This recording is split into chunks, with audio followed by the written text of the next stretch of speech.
We jump in here. We're going to talk a little bit about University of Georgia football and some more. And we have Jeff Sentell with us from Dog Nation and the AJC jumping in to talk with us a little bit about college football, specifically University of Georgia and the transfer portal. Jeff, I got to tell you, when my wife gets aggravated with me, which, happens on occasions, she says, "You better straighten up or I'm going to send you to the portal." She has picked up the lingo of college football. So, I don't know if that's good or bad, to be honest with you. Well, I mean, you could tell her, Chris, that maybe there's another lady out there that wants to give you $1 million to come be her husband. An NIL deal. I got you, brother. Yeah. Well, I know you're awful busy these days with recruiting news and everything that you do. And we appreciate you taking a moment to jump in here with us. First of all, I hate to rehash all of this. I know it's, we're a week away from it, and we've talked about it ad nauseum about the UGA Alabama game in the SEC championship. I just wanted to maybe talk with you a little bit about your feelings on that game. It looks like to me, and I've played the game through a couple of times, Georgia really missed an opportunity, with the field goal, the penalty on the field goal attempt, which probably the field goal would have been, good. And then you had the fumble deep in Alabama's territory. You gave up at least 6 points there. I think Georgia played Alabama even, but those mistakes really made the difference. And Alabama didn't apparently make a mistake that really cost them. Is that how you saw the game? I guess I see it. And I guess eye candy, Chris, comes to mind here because everybody thought Georgia was better because they had all these receivers. They had Brock, even though his health wasn't where it was. The same thing for Ladd. But Carson was playing great. They had much more a dependable passing game. They had Kendall Milton playing amazing. Yeah. And maybe arguably the offense was maybe a tick higher than it was even running in the time when Stetson was the quarterback. Maybe that's an arguable point. Yeah. But here's one that's not debatable. Chris, the defense wasn't the same, and that's the line of scrimmage. Yeah. You think about it, and sometimes you can go 15-0, you go 12-0, and you can think, well, they're just going to find a way to win every time. First of all, winning 29 games in a row is very, very, very hard. I doubt, and I think Kirby's going to have some more talented teams up ahead. Right. It's going to be very hard to get close to that just because of the nature of college football right now. But to me, they didn't have that alpha on the defensive line. Right. They didn't have a Jalen Carter, a Jordan, or a Devontae Wyatt. They didn't have a guy that was just breathing fire and hard to deal with. And you start combining that with everything else, like how hard it was to get Milroe on the ground. Right. They didn't really have a true pass rusher. Let's face it, Chris. Schmalmunden Jr. played hurt the whole year, kind of a Warriors effort. Jamon Dumas-Johnson out. Georgia was going with freshman linebackers in a lot of that game. Yeah. And a young man by the name of Xavier Story Jr., who's now in the transfer portal and hadn't played a bunch all year. So you want to think, was it optimum personnel? No. But maybe if Brock was about 15% healthier, Ladd was about 15% healthier, maybe they still pull one of those out. They still had a chance to win, but there's a lot of things in that game that shows you at that level the margin for error. And that's how Georgia's streaks, I think, crumbled a little bit, is because defensively just wasn't the same Georgia. Right. And, and how could it be? You look at all the draft choices for the previous 2 years off of the Georgia defense specifically, and I don't know if you can stay at such an elite level maybe into the third year. And but you got to give Georgia kudos. I mean, another undefeated regular season, for heaven's sakes, 29 straight wins, and you're just an eyelash away from beating Alabama and getting into the college football playoffs. Speaking of that, there's been a lot of controversy about the college football playoffs, who made it. There's no quibble with Michigan obviously making the playoffs, and Washington being undefeated. Obviously, no quibble with that. And Texas, winning its championship. I guess the big thing is with Alabama and FSU. I think Alabama is the better team than Florida State, even if Florida State had their, first-string quarterback and he's not hurt. But is there anything else that the College Football Committee Anything else they could have done to in your estimation, did they do right? Was it the right thing, what they did with putting Alabama in ahead of Florida State? What do you think? I don't think, like the mission we kept hearing the whole week, and even I guess Kirk Herbstreit even brought it up. It's the four best. Right. I don't think it's the four best. I think it's the four most easily justifiable. I mean, there's cases, and I'm not a lawyer, but Michigan, the NCAA, they can't give damages to Michigan because the NCAA hasn't, and the Big Ten has already kind of legislated their kind of crimes this year. But 2 times their head coach is on suspension. That's a little asterisk there. You look Right. at Washington, have they really beaten anybody? Yeah, they beat Oregon twice. It's one of those things where you keep looking. And I think, Chris, honestly, I think what it is I think college athletics is no longer simply that, an athletic event. I think it's entertainment programming. And I think watching Georgia hammer TCU by 55 points so badly in the national championship game, that's a ratings problem. And Right. if they brought Florida State in there, it would have probably lent them to much of the same. Now, maybe Florida State would have lost some games because they did have a very good defense. Maybe they would have lost some games like 14-0 or 21-7 or something like that. But they've got to try to make sure at the end of the day that the ratings will be there and the matchups will be there and the TV markets will be there. Right. And that's one of those things, I believe me, I get it, dog fans. There's not really a rational explanation for somebody saying, okay, Alabama gets into the 4 because they beat Georgia, and that's the best win in the country. Right. And yet Georgia falls from 1 to 6 for the same reason. And then if you're going to do that, why don't you just make Georgia 5 and Florida State 6 instead of vice versa? I mean, I think they're trying to play all the fields there and try to kind of check as many boxes as they can. But I just look at it this, and this is the way in the purity of things, it's not going to matter anymore. And maybe this was the great implosion that was necessary for the NCAA to go, aha, that's why we have 12. Yeah. That's why we have 12. And I don't believe it, Chris, that people are going to say, well, 13 and 14 are going to be mad. No, they're not, because that's going to be an 11-3 team or a 10-3 team or a 9-3 team. And they're not going to have as big a case. But you just look at it this way and you go, which one of those teams would be favored? Like one of those teams, Florida State, would they be favored over anybody in the 4 if they would have made the playoffs? No, they wouldn't. What about Georgia? Would they be favored over the 4 in the playoffs? Yeah, I think so. I think there's some early lines that said maybe Michigan might have been a point favorite or something like that. But you can't tell me that the Dogs would have had a chance to win that bracket again if they would have been in there. Yeah, and last year I was when Nick Saban was pleading the case for Alabama to make the playoffs last year and last season. I made the statement. I said, well, look, if you want to be in the playoffs, then win all your games. Don't lose a game. But then we come to this year, and Florida State did exactly that, and they still didn't make the playoffs. They fall out from number 4. And why do you have them number 4 if you're going to drop them out even after a victory? I wish, honestly, I wish J.J. Watt put out the tweet. He said, well, hey, why don't we have Georgia and Florida State, play a playoff game, and then let's adjust the things, and whoever wins that, they get into the playoffs.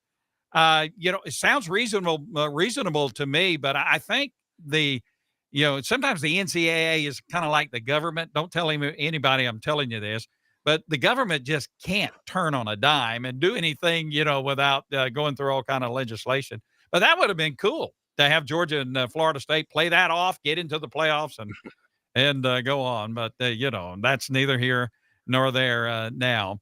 So you got Washington. You got Michigan and Alabama, and you have Washington and Texas in the college football playoffs. And here's what I'm thinking. This is honestly what I think, and I'm not an expert. Don't claim to be an expert. I think Alabama's going to take out Michigan.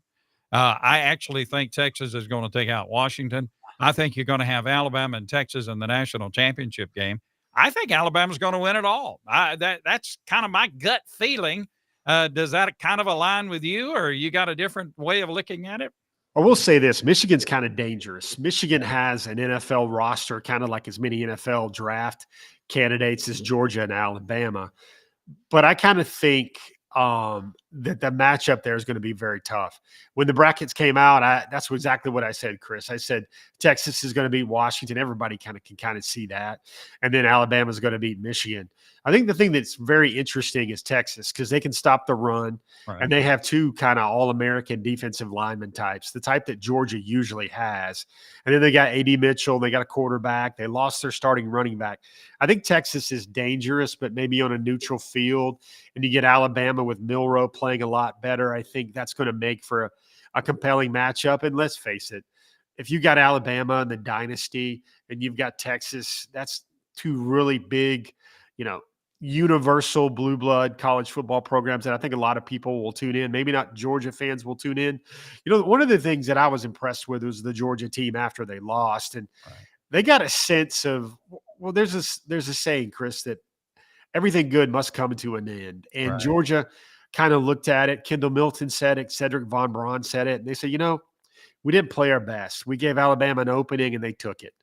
And they're able to process that with, I think Cedric Von Braun has won more games than any single starter in Georgia history. Such a special Georgia Bulldog. Yes, he is. And he got it. And that's the perspective we all have. It's not quite, I realize it's a football game. And I realize it's a life and death to a lot of people. But at the same time, Cedric was able to do this and Kendall Milton was able to do this. And they were able to go, you know what? We won 29 in a row. We won 2 national championships.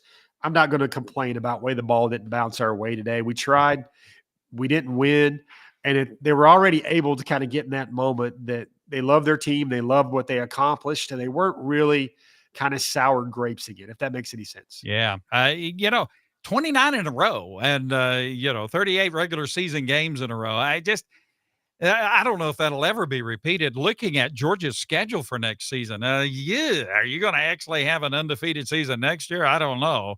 But, it really is amazing. But Georgia is primed, I think, with the roster that Georgia has now and what's coming in recruiting. We'll talk about that in a minute. Man, Georgia's primed to be there in the upper echelon every year for several years. And so Georgia fans need to enjoy the moment. You can't win them all, and you're not going to win a championship every season. But I think Georgia fans have a reason to look with great anticipation to what's coming up. And it's cool. It's cool. I mean, I think can't win them all. Maybe can they win 2 out of 4? Can they win 2 out of 3? Can they win 3 out of 5? I think that's possible. Yeah. And it's different than the Richt years and his great Hall of Fame career because I think Georgia is not just right there. Hopefully, Georgia is right there. And it's a question now where, I mean, I know this is happening right now. Everybody's talking recruiting. Everybody's talking transfer portal. But really, I think Georgia's reached the point where the portal additions, and maybe there might be 4 or 5, 6, are going to need more right now than high school players because they have an advanced, they have a developed roster. Now, I think this is going to be one of the rare cases they're bringing in a cornerback, Ellis Robinson IV, who probably will be a good candidate to start next year. He's the number 1 corner in the country. He has really special ability, but it's going to be very rare for Georgia to see these freshmen play. Because they're competing against 19, 20, 20-year-old kids and young men versus kids, basically. And that's what you want. I've always felt, Chris, that Georgia, once it reached a point when they started these freshmen, I don't care how 5 stars they are, it says something about their roster more than it says something about the talented young man. And I think Georgia's arrived at that point where, the recruiting's great. It's always going to be great. Chris, they're at the point now where they select players more than they recruit players. And I think it'll be that way for a long time. Just look at what they're doing at linebacker. But for me, I think the big thing is Georgia, like we just started at the top of your show, we've got to see this program get more monsters, fire-breathing dragons on the defensive line. Yeah. And that's where Georgia's different. Defensively, it's those people along the line that control the line of scrimmage that affect the quarterback. That's why Georgia's been great. It hasn't been because of all this other stuff that was great too and all those draft picks. It was a very special front 7, and that's the way Kirby Smart wants to play. And you win in the trenches. You know that. I know that. You win the game. You win in the trenches. It's not the flashy part of the football game or the football team. But, man, that's where you control that line of scrimmage, and you've got a great shot to win. So you got Georgia and Florida State in the Orange Bowl. Hey, you can't snuff at that. I mean, it's the Orange Bowl, and you're going in against an undefeated team, Florida State. I know, you got some players that are going to opt out on both sides. Well, what is your feeling about this game? I look forward to this game. I think it's going to be an interesting game. I think on both sides, both teams, you're going to see some players get the opportunity to play because of maybe some of the opt outs and they're going into the portal and that kind of thing. I look forward to that. I think this is going to be a very fun game, a very entertaining game to watch. And we can all, watch it and say, see, I told you we should have been in the playoffs. Well, what do you think about Georgia and Florida State in the Orange Bowl? Well, I think Florida State's upper echelon talent is going to opt out. I think it's going to make things a little bit different. I think Georgia will probably have some opt outs. I mean, it wouldn't surprise me if guys like Middleton and Von Pron Granger, those guys all play. Does Brock Bowers play? I don't think so, but Brock could. Nothing Brock could do could in one way or the other. He couldn't endear himself any more to Georgia fans than he already has. It would be in his nature to try and play one last time with his guys, but I can't blame him one way or the other. I think Georgia is going to give you a sneak peek of 2024 a lot. Brock Vandagriff is not supposed to even be in Miami, so Gunnar Stockton will be your backup. Right. Carson Beck likely to still be the starter there at Georgia. And you've got a lot of players that have kind of waited their turn a little bit. Kamari Lassiter, likely first-round draft pick as well. You're going to see a lot more maybe in the cornerback position, going down the roster a little bit. You'll see more of Georgia's kind of talented freshmen. Just the biggest thing I worry about is Florida State having enough key pieces to stay around to make that a ball game when it was probably already going to be in Georgia's favor regardless. I think Rodemaker, the talented quarterback, who's actually from South Georgia, he'll be back. He'll be out of the concussion protocol. He'll play, so Florida State will look a little bit better. But you've already seen reports of Florida State's NFL talented receivers opting out. So that's one thing to kind of be weary of. And I'm with you, man. If you can't be in the Final Four, you can't be in the playoffs. There's very few places in America better to be than in Miami and around South Beach around New Year's. Absolutely. And if you win that game and you do it decisively, you probably are going to wind up in one of the top 4 positions in the final college football playoff poll. So that'd be cool. Now, I'm looking over the Georgia players that have gone into the transfer portal. Brock Vandagriff, I can't blame him. He's a football player and he wants to play football.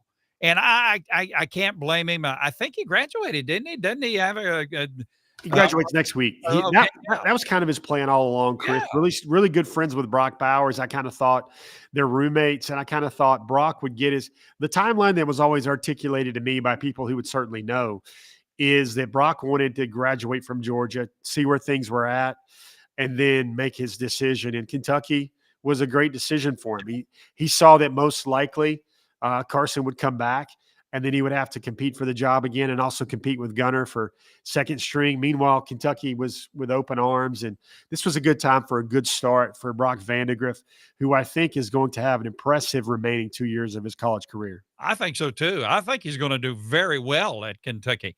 He's kind of like a Will Levis kind of guy, that was at Kentucky. And hey, I think everybody who's a true Georgia football fan says good luck to Brock Vandagriff. I don't think there's any hard feelings among the Georgia faithful because we know and we understand.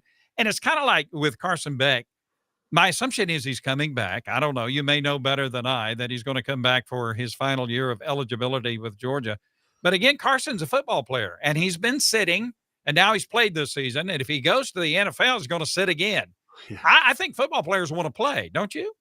Yeah, it's interesting, Chris, because I think if you want to get technical, counting his COVID year, Carson actually has 2 years of eligibility left to play. Yeah, that's right. Yeah. And there's NIL that can happen now with Carson that can make things easier, and it's just a point now where I think Carson feels he has some unfinished business. At the same time, he has NFL tools, and that's one thing that maybe Georgia quarterbacks that have been productive and successful haven't had. Right. Carson is 6'4". He's got the big arm. He's got the elite processing ability. And I think that's what makes Carson different. He's been on kind of the watch list for NFL scouts for several years now. So when the time comes, I think he'll be a candidate. But there's a lot of stats floating around there, Chris, about how successful NFL quarterbacks are when they've started less than one season in college. I Right. think that skewed a little bit because Carson has faced so many NFL players in Athens in practice and Yeah. gone against so many NFL players. But at the same time, I think Carson feels like the main thing is this, Chris. If he puts together another comparable, maybe 10%, 15% better year next year, he could probably be the first or second quarterback picked. And that's a difference of about $15 million. Yeah, and, at the beginning of the season, I went back and looked at some of the transcripts of our programs. We were worrying about Carson Beck. Now, at the end of the season, we don't want him to go. He just had a fantastic season, and he's a fine young man, Yeah. and, he just he was everything Kirby Smart said he was going to be. Kirby never lost faith in him. He said, "Look, he's our guy." And he delivered, for, Georgia fans. I look over the Georgia players in the transfer portal. Any of those players surprise? Is it a surprise to you for any of these guys that they went into the portal? Not really. Like you've almost figured it out when a guy's been there 2 or 3 years and he hasn't played, and there are younger players that already played more than he did this past season. That guy's a candidate to go. Um, to me, I think there's wonders about now about can Georgia lose like a frontline starter.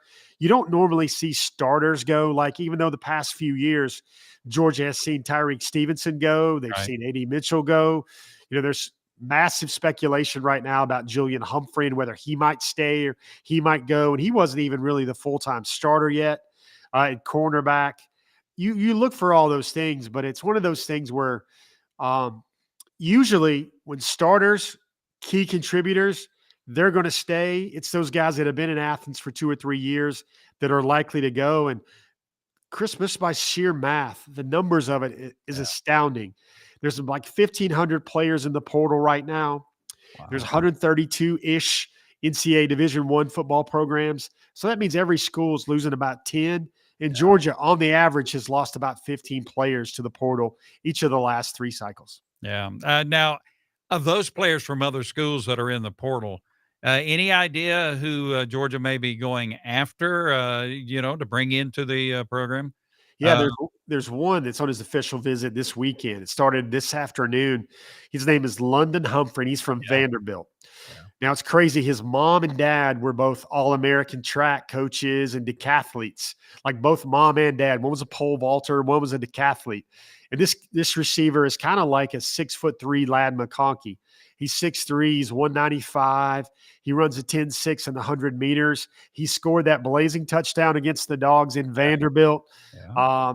That should this visit go well, I feel like Georgia's probably going to win that recruitment with London Humphrey. Um, he basically just wants to compete at a place like Georgia. He wants to win. He told me that the ability to go against the best players in the country every day excites him. Now there's Trevor Etienne in the portal, Yeah. the especially James Cook like running back from the Florida Gators. He's the younger brother of NFL standout Travis Etienne, who started Clemson. So I think Trevor's a guy that's now that he's in the portal, Georgia's shown him a lot of interest, are going to show him a lot of interest. And he's that back that they didn't have this year because they didn't have one of those like James Cook type backs, Right. even though Dejon Edwards was pretty close to that. But Dejon Edwards was more of an all around dependable guy. I think he's important for Georgia. And Chris, really, I think the main thing is they got to get 2 or 3 really salty defensive linemen. They're probably going to get 2 receivers, maybe. They're going to try to add a running back. And I think that's what's going to be the difference. I stressed line of scrimmage earlier in this interview. If you look at their high school class right now, I wrote about this a couple of weeks ago. Georgia had the number 1 class in the country.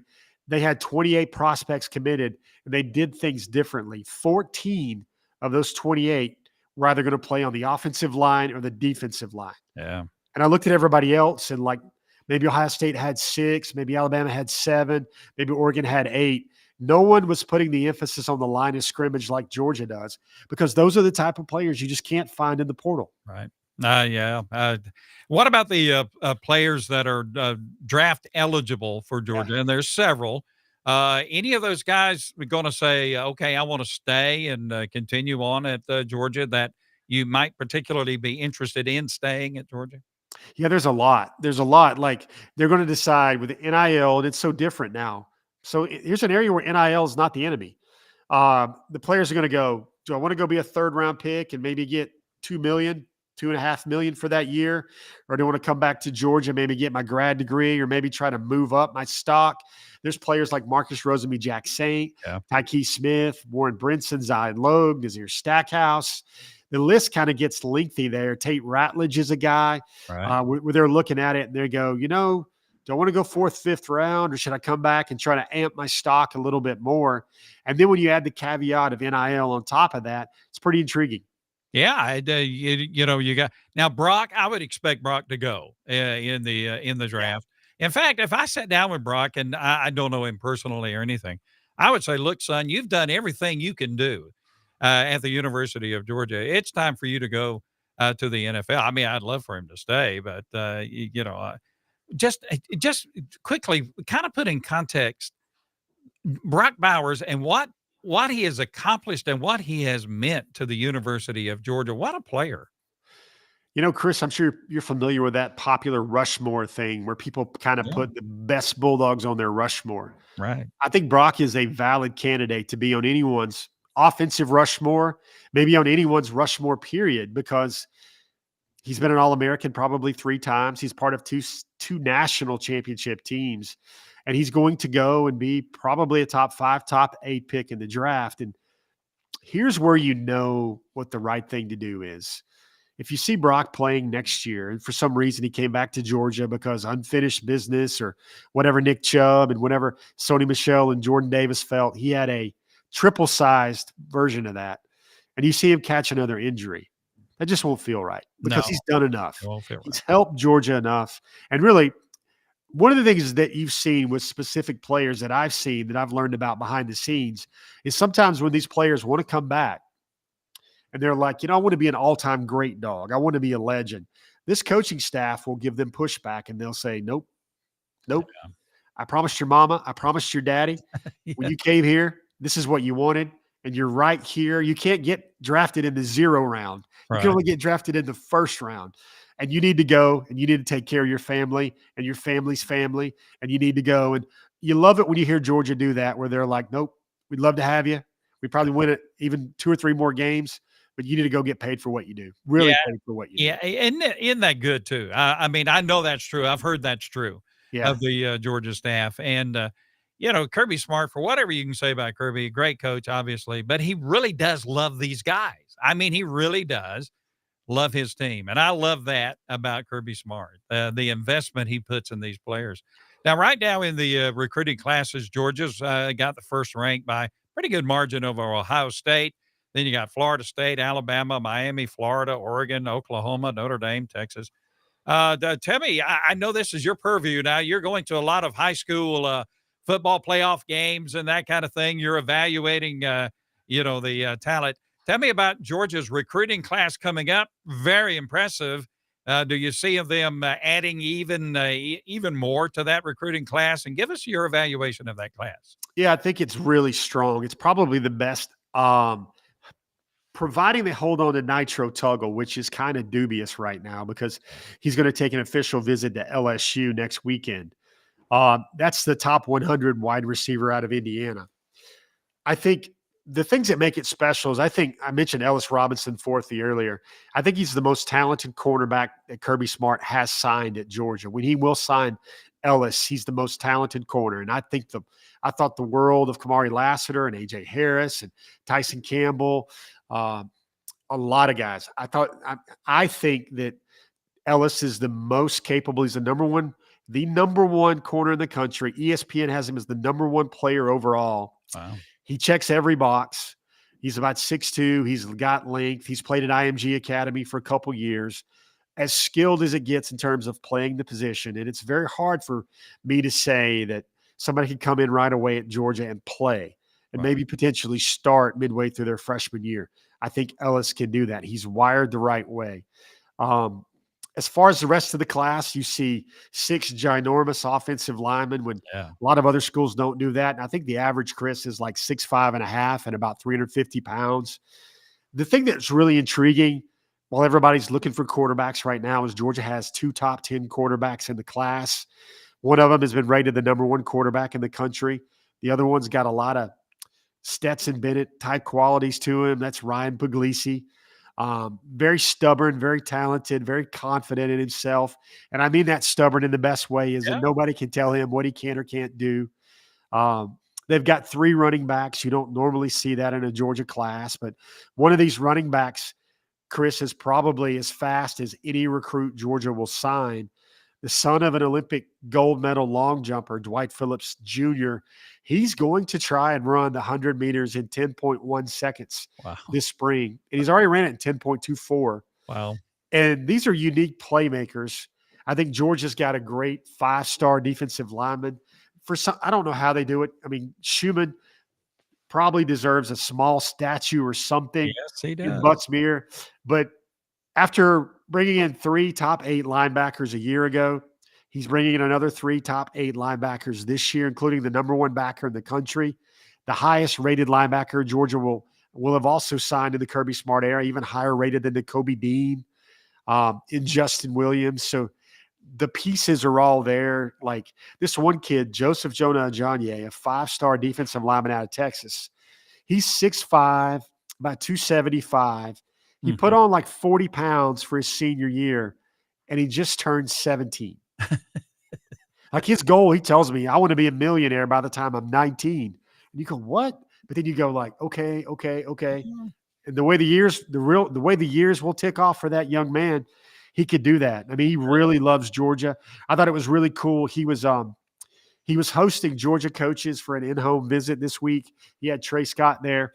And you look at the picture that was tweeted out, and right over the mantle, right behind the TV, there is a framed picture of him and his family on their Georgia official visit. Wow. Hanging up. Yeah. In the family room. That seems to me like that guy's not going anywhere. Yeah, I think he's pretty well a lock for Georgia. Well, it's a great recruiting class again coming in for Georgia. Georgia's going to need it. I'm looking over the 2024 football schedule for Georgia. Man, things are different, obviously, in the SEC. No more Eastern Western divisions after this season. The top 2 teams out of the conference. I don't know how they're going to determine. Maybe I know number 1, but maybe how you going to pick number 2 I'm sure they'll have some tiebreakers and that kind of thing that will play in the SEC championship game. But I'm looking over Georgia's 2024 schedule. You know, the knock on Georgia was for 2023. Well, they don't play anybody. You know, they have an easy schedule. My word, coming into 2024, I think we're making up for that. You start off with Clemson. Then a couple of weeks later, you got Kentucky. Then Georgia goes to Alabama. You play Auburn right after that, Mississippi State. You go to Texas, Florida, of course, and Jacksonville. Then you got Ole Miss, Tennessee, and Athens, and then Georgia Tech. Well, your thoughts? I know you thought about this. Your thoughts on the 2024 football schedule? If Georgia goes undefeated next year, I mean, seriously, let's just give them the trophy and forget the playoffs. What do you think? So it's going to look a lot like an NFL schedule to me. Yeah. And, you know, Chris, just the way the world works when you've been around the sun a couple of times. Remember how the last few years Georgia's schedule has gotten harder than what everybody thought it was in the preseason? Well, first of all, I can't imagine that one getting any much harder. Wow. But watch something happen. Watch a team fall off. Watch that schedule not be as golden as it looks right now. But this is one thing we talked about the week of the SEC championship. And I don't know if I like this, Chris, and I'd love your take on this. Georgia's going to play Alabama in the regular season. Should Georgia and Alabama do what Georgia and Alabama teams do, they'll probably play each other in the SEC championship game. Yeah. And then what if that's one loss or the first loss or no losses for these 2 teams, and they're both in the 12-team playoff? I don't like the chances of Georgia facing an Alabama 3 times. Yeah. I don't like the chances. Yeah. Like, listen, everybody says the SEC matters. The SEC championship will always matter. But I look at pro football a lot as a model. And I know when one team has already got its division clinched, they rest some starters. They've got their playoffs seed clinched. They rest their starters. And I think Kirby Smart is the type of coach that will value the SEC championship as much as any other. But the thought of having to beat a really good team 3 times is just kind of maddening to me to think about with the playoff. And that's something I think fans are going to have to get used to. The fact that, I mean, like if this playoff was happening this year, Georgia would likely be hosting Ole Miss in a first round game in Sanford Stadium. Again, yeah, playing them. Crazy to think about how that stuff happens. Yeah. And it's going to look a lot different. I don't know if it's going to be better. I think it's going to be better for the television executives. I think it's going to be better for the broadcasters and the commercials. But I don't know if it's going to be better for college football because I'm a guy. I just feel the regular season should really matter. Right. I feel like these games should really matter. And, look, Georgia lost last week and everybody felt so depressed. Like it's over. The air's out of the balloon. Well, next year people will be like, all right, rematch. Let's go get them again. Yeah. And I think that will take something on. Yeah, that's the way.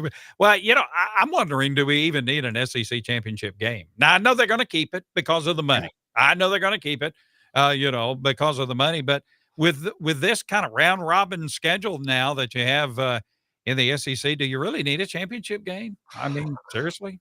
Yeah. I know they're going to keep it, but I don't know. So Georgia, Florida State. Well, anything we've talked about today that maybe we haven't talked about that we need to that's on your mind? By the way, I have the schedule here for all the games, all the bowl games. Let me ask you, who are you going to pick in the 76 Birmingham Bowl game? Troy versus Duke. Who you got?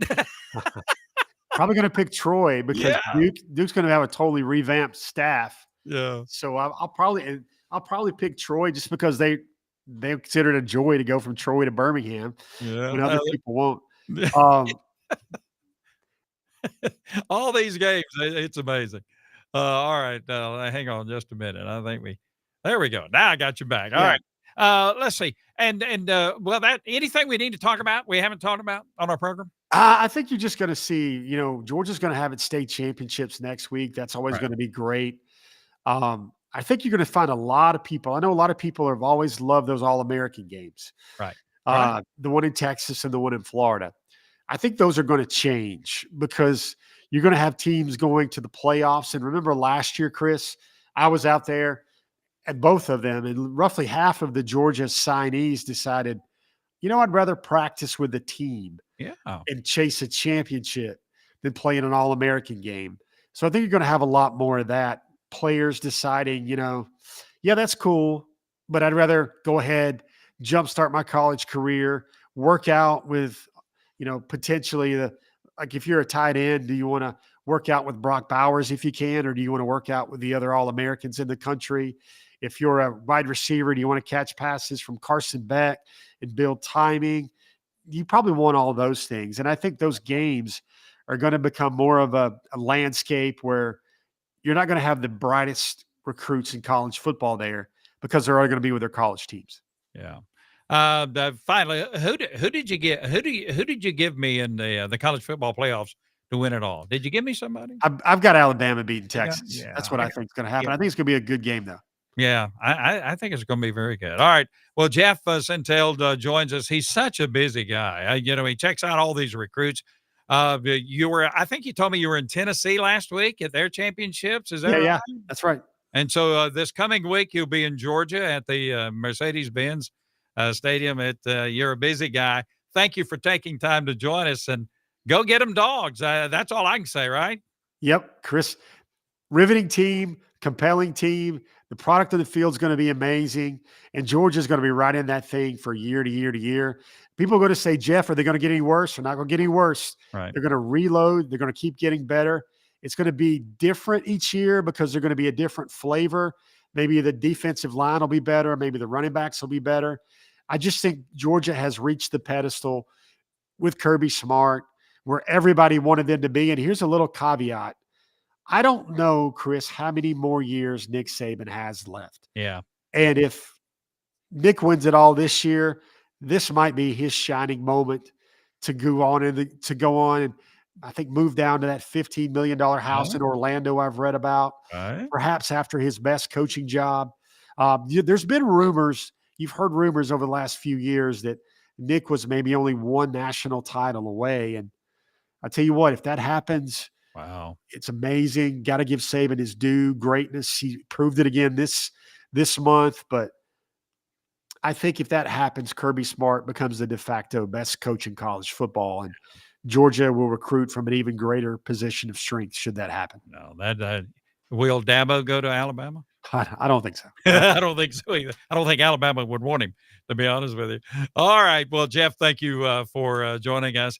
And by the way, I keep thinking of things. Fran Brown's gone from the Georgia staff. Congratulations to him to be the head coach at Syracuse. Well deserved. Great guy, great coach. Anybody else? Are we going to lose any more staff, you think, from Georgia? I don't think so. I think Schumann's the time's not right for him. Right. And Fran, truth to his word, he's been telling people is like he wanted to be a head coach. He's told recruits the last year, he's like, listen, I'm only going to leave Georgia for a head coaching job, and it's going to be one of these schools. And he shared the names of the schools, and Syracuse was one of those schools. And Yeah. when this is kind of what happened with Dan Lanning and Sam Pittman and even Mel Tucker.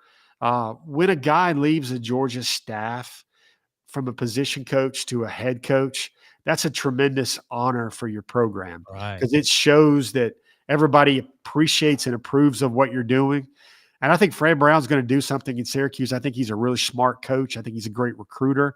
I think he is a very genuine person in a world where and in a field where a lot of people can say the right things and act the part, but not live the part. And I think that's why Fran Brown's going to be a great leader of men in Syracuse. Bobo, are we off his back now? Georgia fans off of Bobo's back? Are we I good? think Bobo did pretty good for year one. I think think he did. especially considering it shows you what you can do when you have a lot of personnel and your quarterback has a lot of time to throw. And Lord knows he's going to have quarterbacks galore with Carson to Gunner to Raiola to Puglisi down the line here. Hey, it's going to be exciting. Well, thank you, Jeff, for joining us. Have a good weekend, brother. We appreciate you, and we'll talk to you soon, okay? Chris, happy holidays, man, to you and everybody out there. Thank you.